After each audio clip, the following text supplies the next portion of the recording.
രാമേശ്വരം മുതൽ കാശി വരെ പദയാത്രയായി തീർത്ഥാടനം നടത്തിയ മാവുങ്കൽ വാഴക്കോട്ടെ സഹോദരങ്ങൾക്ക് ജന്മനാടിന്റെ സമാദരവ്. പുതുമന വിഷ്ണു നമ്പൂതിരിയും പരമേശ്വരൻ നമ്പൂതിരിയുമാണ് അസാധാരണമായ തീർത്ഥയാത്ര നടത്തി മടങ്ങിയെത്തിയത്. This news sponsored by Emmanuel silks, Kanhangad, Kannur and Thrissur.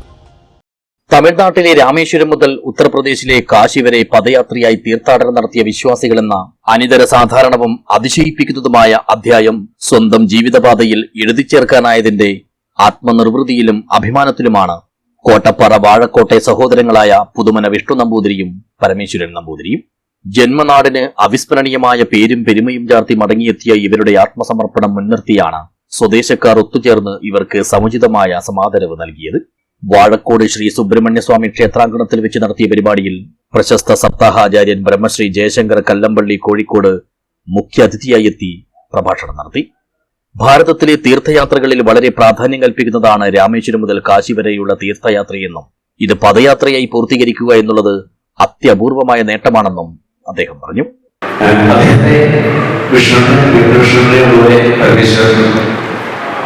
യാത്രയക്കാനായിട്ടതുപോലെ ഒരു ചടങ്ങ് നമ്മുടെ ഇവിടെ ഉണ്ടായിരുന്നു. അന്നും എനിക്കിവിടെ വരാനൊരു ഭാഗ്യമുണ്ടായി. അന്നിവിടെ സാധിച്ചു. അപ്പൊ അന്ന് വിചാരിച്ചിരുന്നു, ഇപ്പോൾ തിരിച്ചു വന്നു കഴിഞ്ഞാൽ എന്തായാലും ഒന്ന് വിഷ്ണുവിനെ കാണണം, ഒന്ന് നമസ്കരിക്കണം എന്ന് ആദ്യമേ മനസ്സിലായിട്ടൊരു മോഹമുണ്ടായിരുന്നു. അതേതായാലും ഇവിടെ സജ്ജീകരിച്ചു. യോഗത്തിൽ എം.കെ. ഭാസ്കരൻ അട്ടേങ്ങാനും അധ്യക്ഷനായി.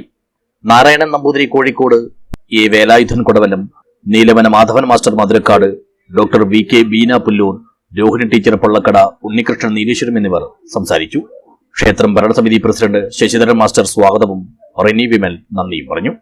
News bureau, Kanhangad.